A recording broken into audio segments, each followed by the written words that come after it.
SP Rewa Shailendra Singh Chauhan ने किया पदभार ग्रहण। मेडिकल नशे की जड़ों को खत्म करने का रहेगा प्रयास। देखिए, मैं शैलेंद्र सिंह चौहान मूलतः यूपी को बिलोंग करता हूं और मैंने ग्रेजुएशन जो है वो इंजीनियरिंग में की है। उसके उपरांत मैंने प्राइवेट सेक्टर में जॉब करने के बाद यूपीएससी की तैयारी की थी, जिसमें भारतीय पुलिस सेवा का चयन होने के बाद छिंदवाड़ा और उज्जैन,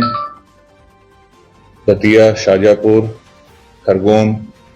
भोपाल नॉर्थ, भिंड, मुरैना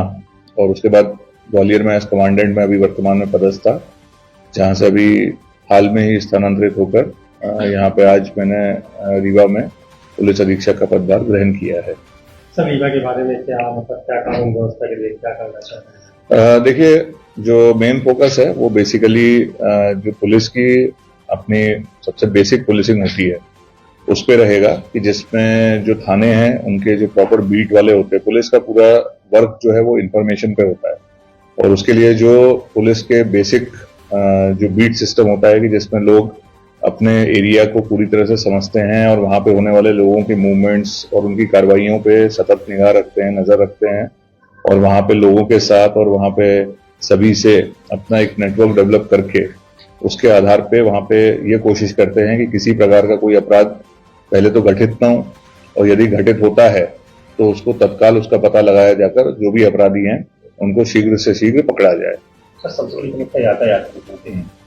देखिए, यातायात की जो आप समस्या बता रहे हैं, तो अभी जैसे मैंने यहाँ पदभार ग्रहण किया है, एक बार पूरा यहाँ का जो रूट्स हैं, मेन रोड्स हैं, उसके अलावा जो उनकी कंट्रीब्यूटिंग रोड्स हैं जहां से ट्रैफिक आते हैं, छोटी गलियां हैं या बड़े रोड्स हैं, तो एक बार पूरा उसका ट्रैफिक का फ्लो समझने के बाद और कहाँ पे क्या बॉटलनेक्स हैं, कहाँ पे ट्रैफिक का जाम लग रहा है या कहाँ व्यवस्था खराब हो रही है, उसको देखते हुए किस प्रकार से उसको ठीक किया जा सकता है। और उसमें साथ ही साथ कई बार ऐसा होता है कि जो प्रशासनिक स्तर से भी कुछ उसमें चेंज करने का रहता है, तो वो हम संबंधित विभाग से भी उसके साथ सामंजस्य स्थापित करके प्रयास करेंगे कि व्यवस्था जो है वो बेहतर से बेहतर स्थापित। महिला अपराध भी यहाँ ज्यादा से ज्यादा आते हैं। जी, जैसे महिला अपराध है या जो हमारा नाबालिग बच्चे बच्चियों से संबंधित अपराध होते हैं या फिर जो हमारे SC/ST से रिलेटेड क्राइम जो होते हैं, ये सभी हमारे उसमें रहेंगे प्रायोरिटी में और हम प्रयास करेंगे कि आप सभी लोगों के साथ और आपके माध्यम से जो यहाँ की जनता है उनको भी हम लोग अपने साथ इसमें इन्वॉल्व करना चाहेंगे, क्योंकि बहुत से अपराध ऐसे हैं कि जो लोगों में जागरूकता लाने के उपरांत ही हम उसमें किसी प्रकार की जो कमी है उसको ला सकते हैं। सर, यहाँ थाना स्तर पे जो ग्रामीण क्षेत्र के थाना स्तर वहाँ निरीक्षण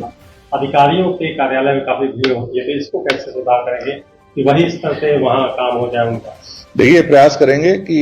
जो हमारे थाने हैं, थाना बेसिकली हमारी सबसे मेन यूनिट है पूरे पुलिस सिस्टम की और हमारा फोकस जो मैंने आपको बताया बेसिक पुलिसिंग के माध्यम से यही रहेगा कि थानों में जो भी फरियादी आते हैं और जिनकी भी ऐसी शिकायतें हैं कि जो थाना स्तर पर जिसको एड्रेस किया जा सकता है और जो होनी चाहिए, तो उसमें भी हमारा फोकस रहेगा कि वो वहीं के वहीं उसका निराकरण हो जाए। यदि उसके उपरांत सारी प्रक्रिया करने के बाद यदि फरियादी संतुष्ट नहीं होता है और वरिष्ठ कार्यालय आता है तो अलग बात है, बट यदि उसकी कोई कार्यवाही ऐसी थी जो अपेक्षित थी और जो थाने पर संभावित थी और यदि नहीं हुई है तो फिर उसमें प्रॉपर जांच करके कार्रवाई की जाएगी कि ये इसका यहाँ पे आना किस वजह से हुआ है। मेडिकल नशा काफी चैलेंज है पुलिस के लिए, क्योंकि नाबालिग भी इन्वॉल्व रहते हैं, महिलाएं भी इन्वॉल्व रहती हैं, तो कैसे? देखिए, बिल्कुल आपने जो नशे के बारे में समस्या बताई है, नशा न केवल अपने आप में एक समस्या है बल्कि अन्य कई समस्याओं की भी जड़ है और बहुत सी जगहों पे हम लोगों ने देखा है कि जो नशा करने वाले होते हैं फिर वो नशे के अपने उसके प्रबंध के लिए या उसके नशे के उसमें असर में वो कई बार कई अन्य अपराधों को भी अंजाम देते हैं।